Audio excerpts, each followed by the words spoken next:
All right, guys. Episode 11, part of the order. When we talked last week, there was really didn't seem like there was a future in sight. But now it seems like we got some positive reinforcement. It seems like the league might be coming back soon. Earlier this week, Dre, you shared a tweet with us from former player Trevor. I don't even know how to pronounce his last name. Trevor Plouffe. Plouffe. That the league would be returning here shortly. He tweeted out that he's heard from multiple sources that on June 10th, spring training will start, and July 1st will be opening day, with teams playing in their own home ballparks. The last couple things we've talked about was a plan to play all the games in Arizona. Then we talked about a plan to play games in spring training or in Florida and Arizona. And then last episode, we talked about teams playing in 3 divisions, 10 divisions in each, or 10 teams in each division, with playing strictly in just that division. Now they're talking about teams. Geography. Yeah, geography. East, West, Central. There is no Jeff Bassan from ESPN came out last night, wrote an article basically confirming that the league was in talks with the Players Association to bring the league back, but there wasn't any specifics in how they're going to play, just that the players would be able to play and the teams would be playing in their own home ballparks. There wasn't any specific dates or anything like that, but supposedly teams are reaching out to players, telling them to, start getting in baseball shape, things like that. Boys, so I ask you this question. How excited are you for baseball to come back?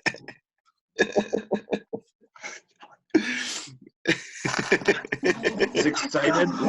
At this point, it's like a deeper desire than excitement. But yeah, just having something to watch at night and to follow, running through Netflix and the documentaries, they've been good, but you need live sports.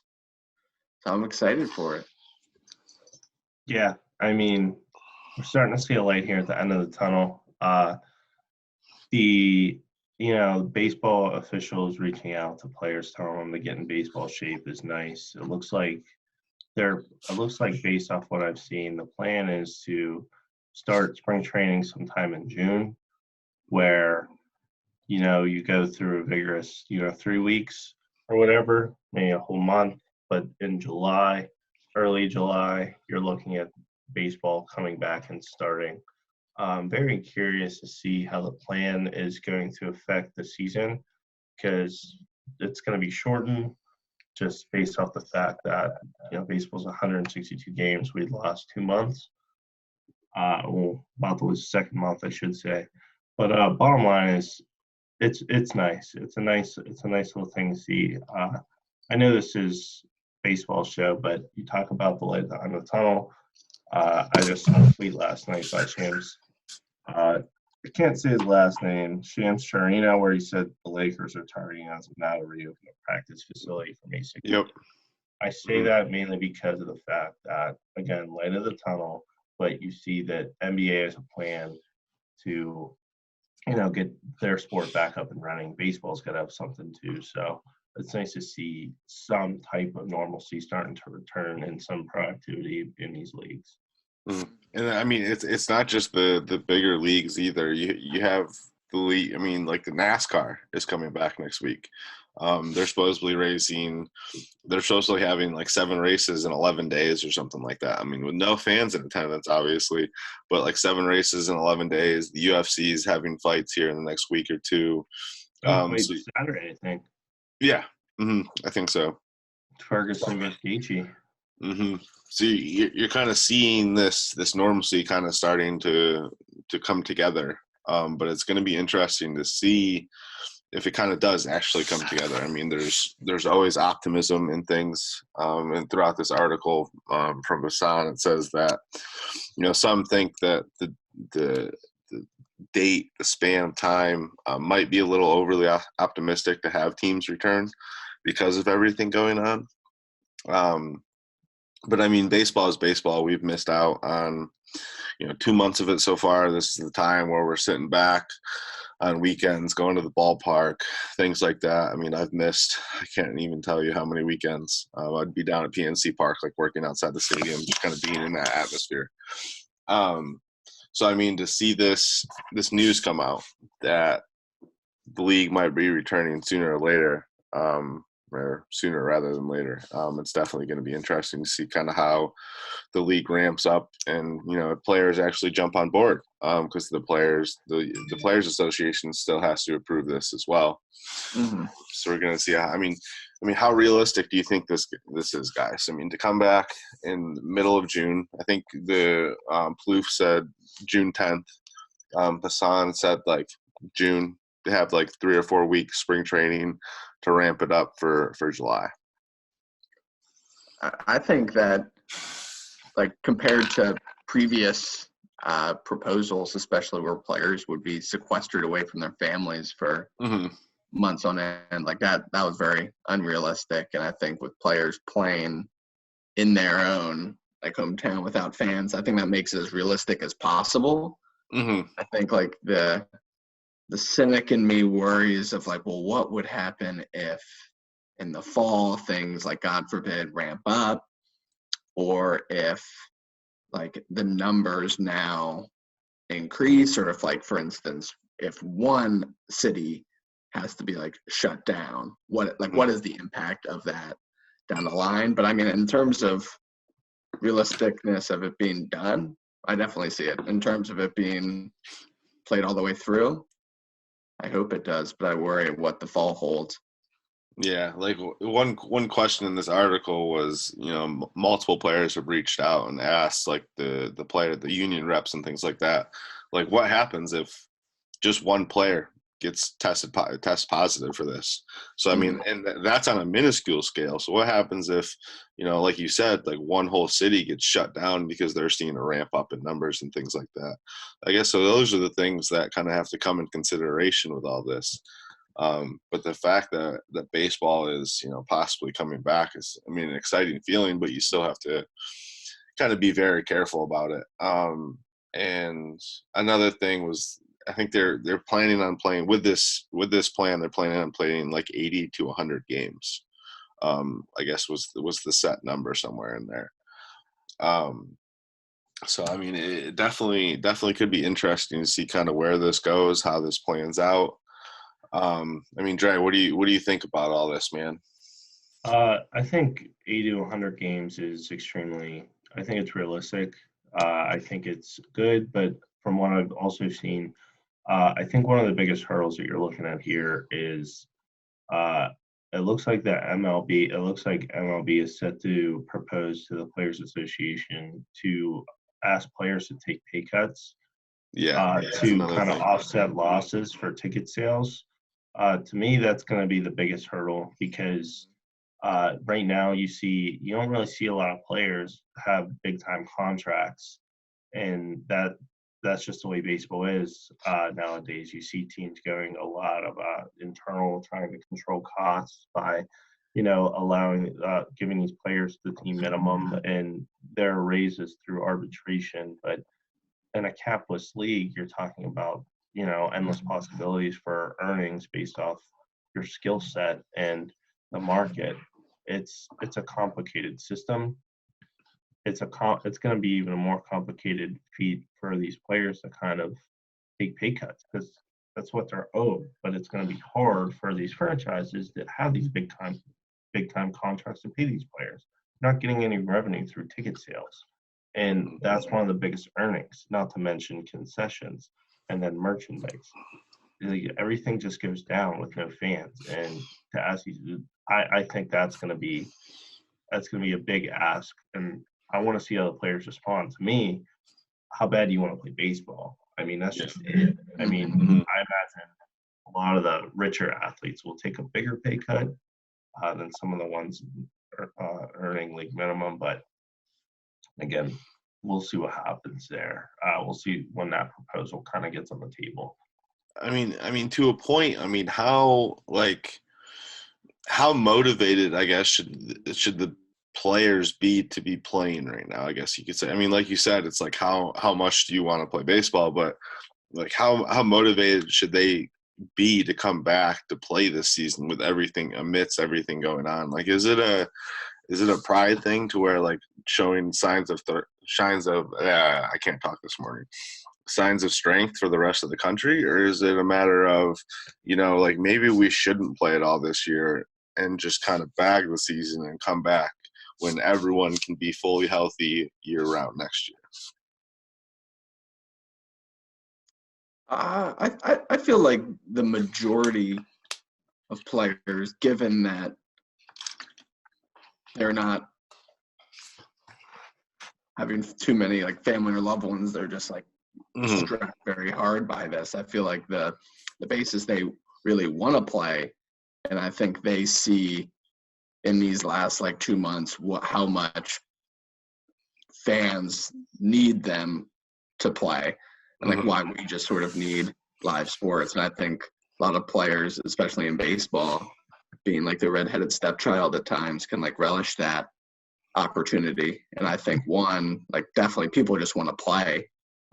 I can see like some players more than others, like whether it's his name, like Dallas Keuchel just getting a big contract. I'm sure he wants to play. Like he just got paid, or some pre-arbitration guys. But I feel like the majority of people definitely want to play. I feel like the people that don't want a season are the Red Sox fans, who can maybe even get Mookie Betts back for free. But I feel like the majority. You caught me.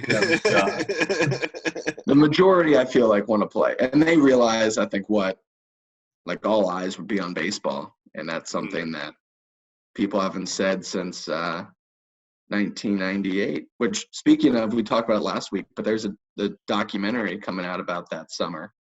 I saw a tweet about this morning with McGuire and Sosa, so we have that to look forward to, regardless.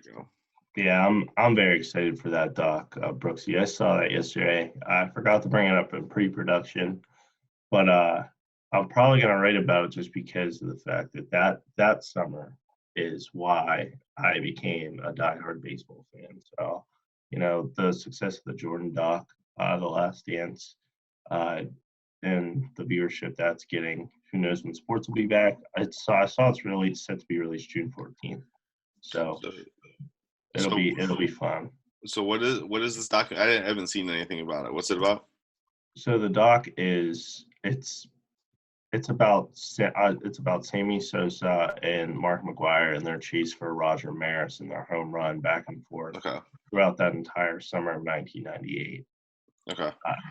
I believe it's just a 30 for 30, so it'll be an hour long. It's not like, a 10-episode documentary, but I mean, you could probably do multiple episodes just because, again, if you go into detail about their steroid usage, and if they were to just admit that on camera, they could probably get a couple episodes. But it's going to be an hour doc, drop June 14th. It'll be the last doc of the set of documentaries that ESPN set to drop. I know Lance Armstrong's dropping after sometime here in a couple weeks, but yeah, that's the last doc in their series that they're set to drop here very shortly. Yeah, definitely sounds like it will be a good one. Oh yeah, I'm excited. Again, the home run race, steroid era, whatever you want to say about it, and all its negativity. That specifically, me, saved baseball, put baseball on the map for our generation. And if you weren't a Griffey fan, or if you weren't a Sosa or McGuire fan, you were the Griffey. And then there's Bonds. There's just so many players back then who were smashing balls, and it was wonderful. A great time, despite the black eye left on baseball. How can it be a great time but still leave a black eye on baseball? Well, I mean, Saved it. you gotta put yourself back in that situation as a kid. Like, you don't know guys like McGuire and Palmeiro and Sosa are taking steroids, but you see him hit all these home runs, you're just in awe. Like, again, you see the race that they're doing, like trying to break a record, and you get into it like you want to watch history. You want to watch it happen. You want to see if they get there or not. But years later, you found out, oh wait, they actually cheated, and they cheated the game. They didn't do it right. That kind of sucks. But I mean, I'm not gonna let that ruin my love for baseball, because not everyone's a cheater. Griffey didn't cheat, as far as I know. So I agree with you there. It's a bittersweet time. We always have these arguments, Strat. Just I get it, Mac. I mean, so just the fact that baseball is coming back. I mean, I don't know. Like, I don't even know. Like it's you get so excited when you hear plans like this, but this is like what, the fourth time that we've talked about a plan with possibility of baseball coming back. I mean, do we think like this is the most realistic one that we've heard so far? I mean, we might have hit on it already, but like, is this the most realistic plan that we've heard for baseball to come back? I'd say absolutely. This is Given the where first. things stand now. Mm-hmm. This is the first one not conjured up by the media. This is the first one conjured up by an actual player.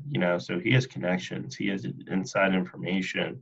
This isn't like USA Today saying, I heard that they're gonna play in the Grapefruit and Arizona leagues, or ESPN saying, we're gonna play by geography. You have Jeff Passan, the insider, dropping an article about the fact that there's a proposal on the there's a proposal that's going to be on the table, and he sourced Trevor Plouffe as that source. So and Trevor Plouffe, I believe, works for MLB Network, so I guess he's technically in the media, but he's a former player, so he has connections. Mm-hmm. It's just, I think this is the one. It's just a matter of, do the players accept it? Yeah. I think about it. Yeah, and I think like a big speaking point to it will be what Trey already mentioned, just like the pay cuts and what that looks like for some players. But I feel like the majority of them will want to play, and I feel like us as fans, like 2 months ago when we didn't know the full extent of this, we'd be like, oh, like no fans, oh, like that'll be different. But like we've come a long way since then, where at this point we're like, okay, yeah, there's not going to be fans. Yeah. Mm-hmm. So let's just get what we can. And I think this scenario makes sense both for players and as people. Like the one where they're having people just be like sequestered together in like hotels. They either go to the hotel or to the stadium. They're all locked up. It's sort of like, oh, that's sort of like the humanist in me. I'm sort of like, oh, that's weird. I was like, that's a very interesting thing. But now this is sort of like, okay, people can still maintain a lot of their lives outside of baseball, given social distancing. Mm-hmm. This is the most realistic by far. And I think it's the last one. I mean, what other idea could they have?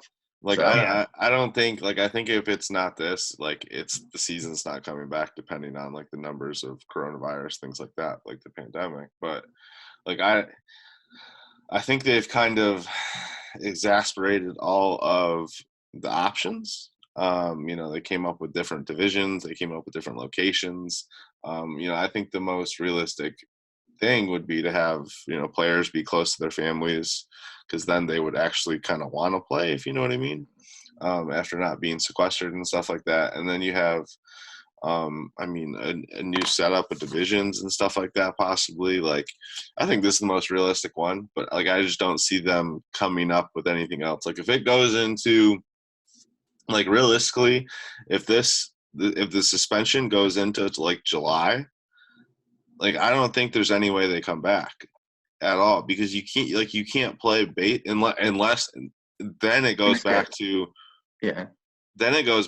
all right, well, what if they go to Florida or Arizona?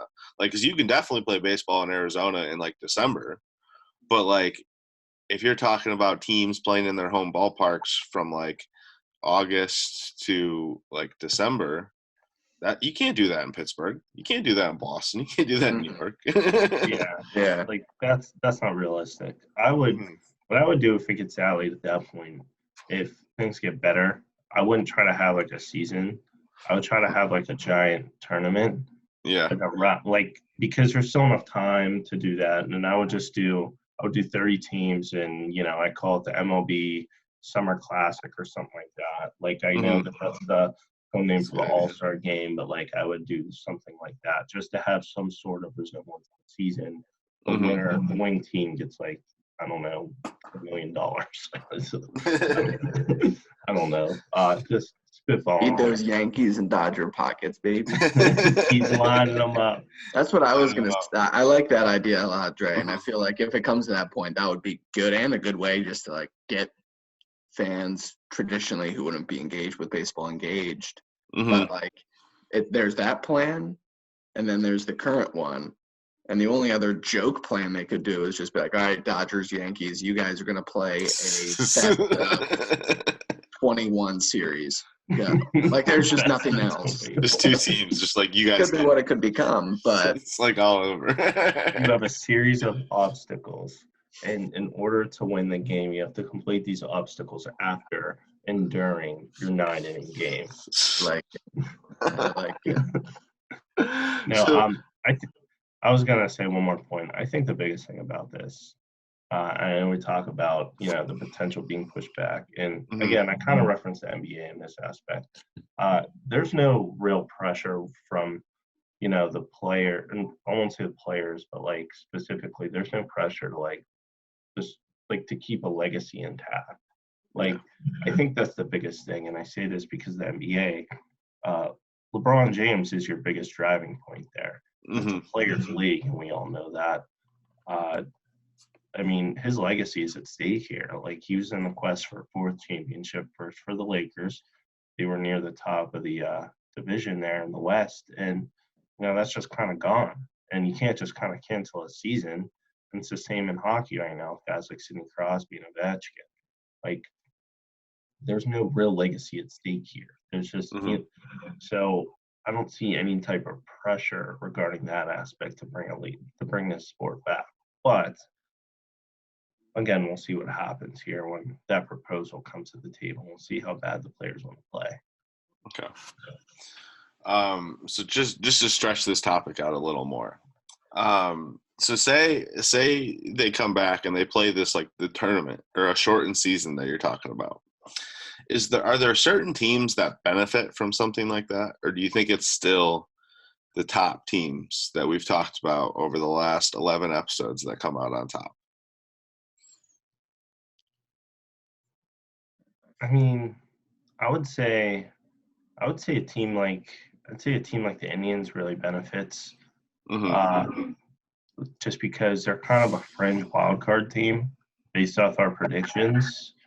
They have potential to win the division, but if you're talking about a tournament, I mean, a team like the Indians, if they're not on one and done where they got to choose one pitcher, we'll just throw all five at you. And they have one of the five best 5-man rotations in baseball. So I think a team like that really benefits. Again, I think the Mets kind of benefit here too, despite losing. Actually, I'm going to go opposite with the Mets. I think they're kind of screwed. Talk to yourself. I'm going to go opposite with the Mets. It's the Mets. You can't swing anything positive with them. A team like them kind of gets screwed out of a potential wild card team because you're throwing DeGrom out there. Good luck beating DeGrom in a 1-game playoff. What are you going to do? Start him multiple games in a series? I mean, that's entirely possible. You could do that. But, after him and Syndergaard, or not even Syndergaard, after him and Stroman, do you have faith in your other guys to kind of, help carry the load there? Yeah, I'm like curious how like two groups of teams would perform. Like one, there's a bunch of teams that both like from a managerial perspective and personnel perspective just had like a facelift, and they spent 3 weeks together in spring training, and that's it. And then there's also like these really young teams like the White Sox and the Padres. I feel like at first I'm thinking like, oh, like maybe like veterans may have the edge in this, but I feel like in the shortened season, for especially some young guys just really eager to get out there, I feel like they could, especially in a shortened season, taking the sample size of 162 games down to 80. Like, I think a team like the Padres, that makes not winning the division necessarily, but at least getting close and getting into the playoffs much more likely. Mm-hmm. Also, I think go ahead. no, you go ahead, Mac. Go ahead. No, go ahead, because I was going to change the subject. So go ahead. I think another thing in this is it would really kind of expose the fakes. The teams are really about winning and not about winning. I think at this point, a 0-0 slate. I mean, I know you're coming into June, and it's technically game one, but if you get into June, July, and there's something like this is on the table, you would really see what kind of teams are about winning, because you're not talking about 162 game grind. I mean, teams kind of know what they are near game 100, game 50, maybe even, we're talking about game one for some teams with the Dodgers, Yankees. I mean, those are the contenders right there. But some of the other teams, we kind of evaluate, like, are they contenders? Are they pretenders? There's a team maybe no one's talking about that comes out of nowhere. Like, I guess we find out, a lot about some of these teams. Are they really about winning based off of a short schedule? Like, do they go balls to the wall? Do they play off restrictions? Is there, certain things like that? So that, I think that's interesting. Definitely. Yeah, definitely a lot of things that will come into play as time goes on here. I mean, we're just at the beginning of May. We're talking about we probably have a little over another month until this timeline that these guys are talking about would kind of come into play. So I mean, I've seen videos all over the internet of players staying in shape, throwing bullpens, hitting in the nets, stuff like that, kind of stay in shape. I don't know if you guys saw like the Joe Kelly video of him like trying to throw into a net and he broke a window at his house. Like, I mean, like I've seen stuff like that kind of like all over the place. It's just kind of funny. But I mean, you see these guys staying in shape, like they're staying ready. So I'm assuming when they come back, like, they'll be good to go. I mean, like I've seen more videos of Joe Musgrove working out than anyone else. So I was kind of excited to see him and see what type of season he was going to have. But we won't know until we know for another probably month or so. But there was so that was like the big news from this week in the baseball world. Obviously, ESPN has been broadcasting the Korean baseball games. I haven't watched any of them, but I've seen a bunch of. I mean, we kind of talked about it before the show started, like the bat flips, the announcing calls. So I mean, I'm assuming that's pretty interesting to watch, but that's at like 2 a.m., 3 a.m. in the morning or something like that. I'm not waking up. Yeah, I'm not waking up. Yeah. But there was an interview that dropped yesterday, unfortunately, or from Barstool Sports with Bryce Harper. I don't know if you guys saw it, but he said a couple interesting things that I thought were pretty cool to hear. I mean, just because most of the time, like, you don't hear a lot of the backstory with a lot of these guys. They kind of keep it close to the belt. So just a couple of the things that he kind of talked about. His free agency last year was kind of one of the big topics, and then kind of just what he went through when he was coming up through the system, like playing in JUCO and stuff like that.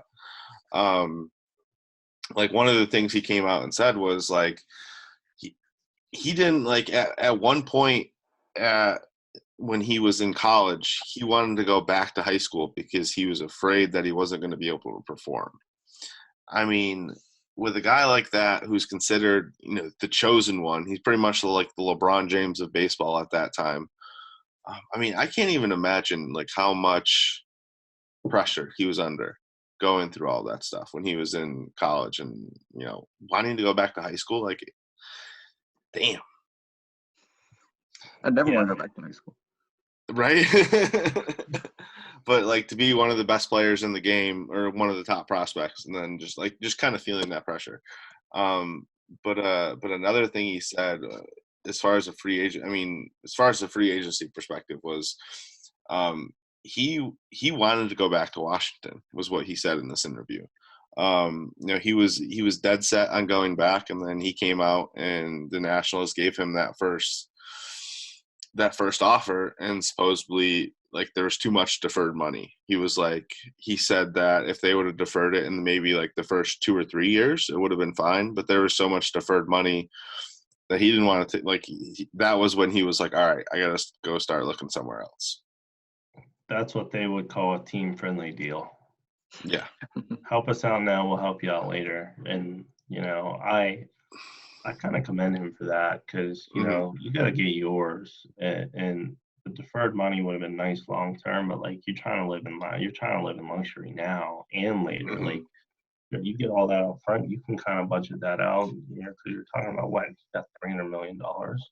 And you could live off that for the rest of your life. But if you get whatever, and I would have to see what those figures are, but if he's going to defer some money, that benefits him later. It might not benefit him as much now, and they're only doing that to kind of keep the team intact. And I get where the Nats are coming from. They had a lot of money tied up in other players, especially that pitching staff.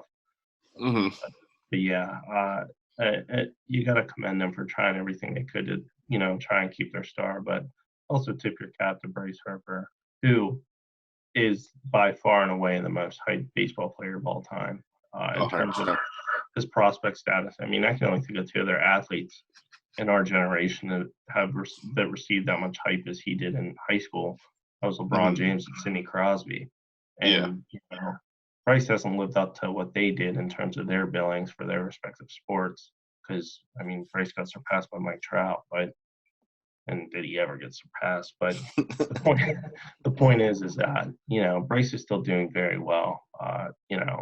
Baseball is a tougher sport to kind of be successful, and I guess the question is, do you think he's a success, or do you think he's kind of a failure, or do you think the jury's still out?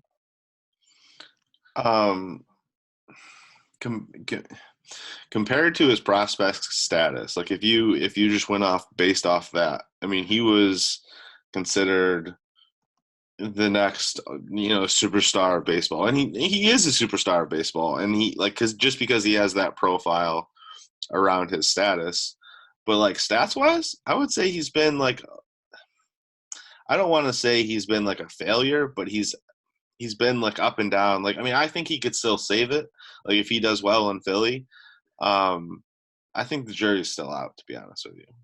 That's what I'll go with. Yeah, I think, especially in baseball, I feel like if you've seen so many names just like fan out. Yeah. And when you're on the cover of Sports Illustrated before you can drive a car, that's pretty tough to meet those expectations. And I think he won an MVP. He won the MVP in 2015, I think. He just, like, the Nationals didn't do anything, but he had a surreal year. But I think, with that, I think he would have to start to up his production more. Like, if he continues at this rate, very good player, but definitely I would consider that a little bit of a letdown, considering the firepower we even saw he had when he first came into the league when he was 20. So I'm hoping that he does some things in Philly. I think it's a consistency factor for me, I guess. Because he has that MVP year, but I think the year after, maybe 2 years after, he had one of his worst years ever. So I think I think it was the year preceding. I think it was 2 years after his MVP. It was just his worst year. I got his stats up now, just looking at him. Yeah. So I think it's just, for me, it's just a consistency factor. And it seems like he's kind of always been up and down throughout his career. He's been consistently inconsistent. That's the term I like to use with Bryce. He won that MVP at age 22. And from there, you would think he'd go up, but immediately after that season, he kind of fell off the face of the earth. And then the next year, he's flying under the radar, kind of bounced back in a big way. Where, it's tough to really judge someone like Bryce Harper because, again, you're judging him against his contemporaries and peers, and you're seeing guys like Mike Trout legitimately never fall off. And he's getting better. He's also entering his prime right now, age 27 years old. That's where Bryce is. And Bryce hasn't been nearly as successful as him. But Bryce has also had some success. So I think in terms of his career, I think he's done enough in terms of bringing, living up to the hype of being near the top of Major League Baseball. But the hype that was set on him to be the best wasn't there. But he still has a chance to kind of be the best player in baseball because again, he's still so young, and his first year in Philly wasn't the best, but him entering age 27, if he comes out in a big way and just completely puts it together and just is honestly, rips the cover off the ball all the time, not getting in like any kind of crazy hitless slumps or batting like 240. We're talking like 280, 320 type range. If he can do that the next 6 or 7 years, I would call him a success. Me too. And I'm just curious of how long into he's 1 year into his 13-year contract, if he'll play that in Philly to completion. Because at that point, he's 27 now, and you'd be. That's going to be. I think it goes to age 42. Yeah. What's that? 42, age 42. Yeah. Like a long time. When I saw him sign that contract, I was like, "There's no way." Like, there's no way he plays the value of that out until he's 42 years old. Well, I think he abstains from drinking alcohol. Sometimes drinks coffee. So hey, maybe. Maybe. I mean, he's healthy. If he's healthy, we'll see.